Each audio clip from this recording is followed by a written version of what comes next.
అందరికీ నమస్తే అండి. రేపు ఫిబ్రవరి 12 బుధవారం మాఘ పౌర్ణిమ. ఈ మాఘమాసంలో వచ్చేటటువంటి పౌర్ణమికి ఎంతో విశిష్టత ఉందండి. మహాకుంభమేళాలో కూడా ఇది పవిత్రమైన స్నానాలు ఆచరించే రోజుగా కోట్లాది భక్తులందరూ కూడా తరలి వెళ్తూ ఉంటారనమాట. అయితే ఈ మాఘ పౌర్ణిమ రోజు దేవతలంతా కూడా గంగా నదిలో స్నానం ఆచరించేందుకు భూమిపైకి వస్తారని పురాణ శాస్త్రం చెప్తుంది.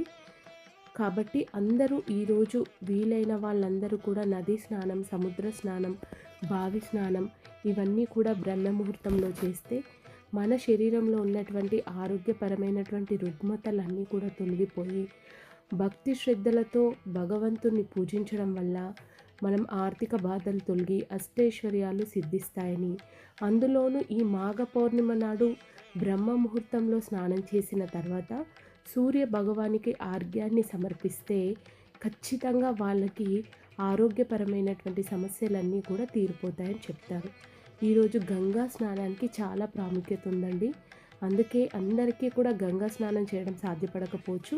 కాబట్టి వీలైన వాళ్ళు నదీ స్నానాలు చేసుకొని ఇంట్లో చేసుకునేటటువంటి విధి విధానాలు సాయంత్రం పౌర్ణమి గడియలు ఉన్నప్పుడు, అంటే సాయంత్రము 8 గంటల నుంచి 10 గంటల మధ్యలో మనకు చంద్రుడి యొక్క కిరణాలు పడే చోట పాలను నైవేద్యంగా సమర్పించి ఆ పాలల్లో మనం చంద్రుడి కిరణాలు పడేంత మట్టుకు కూడా లలితా సహస్రనామ పారాయణ కానీ విష్ణు సహస్రనామ పారాయణ కానీ చేసి ఆ పాలని చంద్రుడికి నైవేద్యంగా చూపించి ఇంటిల్లిపాది నైవేద్యంగా తీసుకోవడం వల్ల ఇంట్లో గొడవలు, చికాకులు, మనస్పర్ధలు తగ్గిపోయి మనసు ప్రశాంతంగా ఉంటుందట.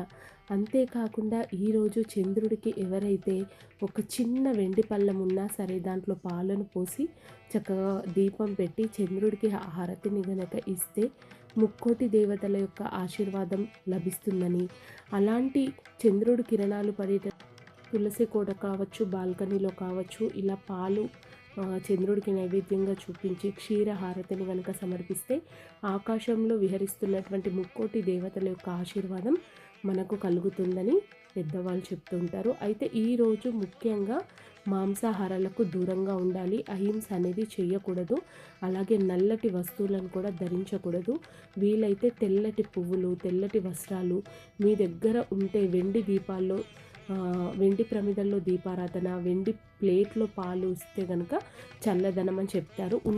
ఉన్నట్టయితేనే పాటించండి. లేకపోతే నార్మల్గా మీ దగ్గర ఏ పాత్ర ఉన్నా అందులో పాలు పోసి పెట్టచ్చు. ఇత్తడి దాంట్లో కూడా పోసుకొని పెట్టచ్చు. స్టీల్ మాత్రం వాడకండి. అలాగే ఈరోజు ఇనుప వస్తువులు, నల్లటి బట్టలు, వెండి, పాలు, ఉప్పు ఇలాంటివి, కత్తెరలు, ఇలాంటి పదునైన వస్తువులన్నీ కూడా బయటకు ఇవ్వకూడదని పెద్దలు చెప్తారు. ఇలా ఇవ్వడం వల్ల దోషం కలుగుతుందని కూడా అంటారనమాట. ఈరోజు బ్రహ్మ ముహూర్తంలో లేచి చక్కగా స్నానం చేసి నిత్య దీపారాధన చేసుకొని ఉదయం లక్ష్మీనారాయణల యొక్క ఆరాధన చేసుకొని సాయంత్రం చంద్రుడి వెలుగులో చక్కగా చంద్రుడికి అలా హారతిని సమర్పించి మనస్ఫూర్తిగా తులసి కోట దగ్గర కానీ లేదా ఇంట్లో కానీ లలితా సహస్రనామ పారాయణ చేసి హారతినిచ్చి ఆ పాలను మీరు నైవేద్యంగా తీసుకోవచ్చు. ఆ పాలల్లో కొంచెం కడచెక్కర, యాలకులు వేసి చక్కగా స్వామికి నైవేద్యం చూపించి మనం తీసుకోవచ్చు. దాంతోపాటు ముఖ్యమైన రెమెడీ ఏమని చెప్పారంటే, ఆ రోజు మనం లలితా సహస్రనామం ఎప్పుడైతే చదువుతామో, విష్ణు సహస్రనామం కావచ్చు, లలితా సహస్రనామం కావచ్చు, చదివే కంటే ముందు ఇల్లంతా కూడా ఆవు పిడకల పైన ధూపాన్ని ఇస్తూ, మనం ఏ చోటైతే పూజ చేస్తున్నాం తులసి కోట దగ్గర దాకా కూడా ఇంటి చుట్టూ మొత్తం కూడా ధూపాన్ని సమర్పిస్తూ ప్రతి చోట కూడా ధూపాన్ని ఇస్తూ ఇంట్లో అలా ధూపం వేసి అమ్మవారికి ఇష్టమైనటువంటి సుగంధ ద్రవ్యాలతో ధూపాన్ని వేసి గనక మీరు లలితా సహస్రనామ పారాయణ, విష్ణు సహస్రనామ పారాయణ లేదా అమ్మవారికి సంబంధించిన మహాలక్ష్మి అష్టకాన్ని ఏది చదివినా ఖచ్చితంగా లక్ష్మీదేవి ఇంట్లోకి అడుగు పెడుతుందండి.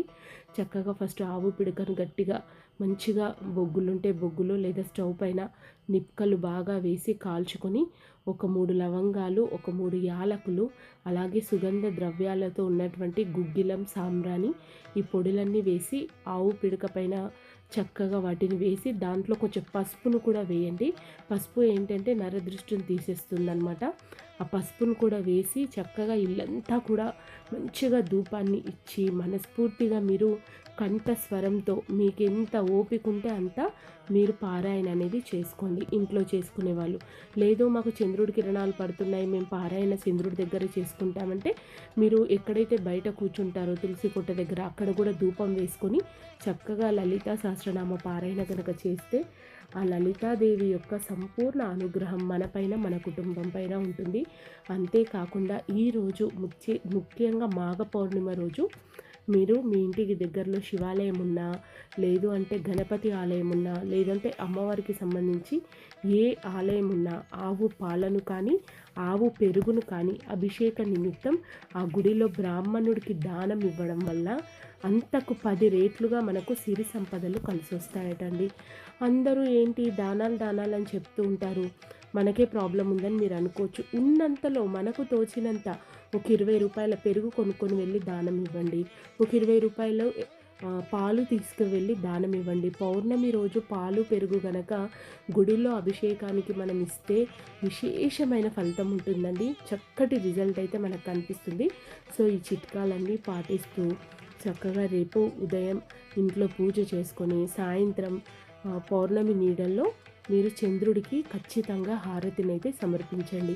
ఇలా ఒక్క పౌర్ణమి మాఘ పౌర్ణమి నుంచి స్టార్ట్ చేసి 5 పౌర్ణమిలు కానీ లేదా 9 పౌర్ణమిలు కానీ చక్కగా లలితా సహస్రనామ పారాయణ కనుక చేసినట్టయితే పౌర్ణమి నాటి చంద్రుడు ఎంత నిండుగా ఉన్నాడో మన ఇంట్లో కూడా ఎటువంటి కష్టాలకి బాధలకి ఆర్థికంగా ఉన్నటువంటి ఇబ్బందులకి డబ్బుకి లోటుగా లేకుండా మన ఇంట్లో కూడా అన్నీ కూడా నిండుగా ఉండేటట్టు ఆ అమ్మవారు అనుగ్రహిస్తుందన్నమాట. మేము ఆఫీస్కి వెళ్తాం, మేము ఇంట్లో ఉండం, మాకు ఓపిక లేదు, మేము ఎలాంటి పూజలు చేయలేము, ఎలాంటి వ్రతాలు చేయలేము అనుకునే వాళ్ళకు సింపుల్గా మీరు ఏ డ్యూటీ నుంచి వచ్చినా సాయంత్రం 8 గంటకల్లా ఇంటికి వచ్చి చక్కగా స్నానం చేసి పరిశుభ్రమైన వస్త్రాలు కట్టుకొని చక్కగా మీరు ఒక చిన్న వెండి గిన్నెలో కొన్ని పాలు, బెల్లం, అలాగే కొంచెం యాలకుల పొడి కానీ యాలకులు కానీ వేసి చక్కగా మీ మేడపైకి వెళ్ళి చంద్రుడి కిరణాలు పడే చోట ఆ గిన్నె నుంచి మనస్ఫూర్తిగా శ్రీమాత్రే నమః, శ్రీమాత్రే నమః, శ్రీమాత్రే నమః అని మీరు జపిస్తూ ఒక ½ an hour పాటు అలాగే ఉండి ఆ పాలని చక్కగా తెచ్చుకొని ఇంటిల్లి పాది ప్రసాదంగా తాగితే విశేషమైన ఫలితం ఉంటుందట అండి. ఇందులో మీకు ఏది వీలుగా ఉంటే అది మనస్ఫూర్తిగా రేపు మాఘ పౌర్ణమి రోజు తప్పకుండా చేసుకోండి. మరొక మంచి వీడియోతో మిమ్మల్ని అందరినీ కలుస్తాను. ఓం శ్రీ మాత్రే నమః.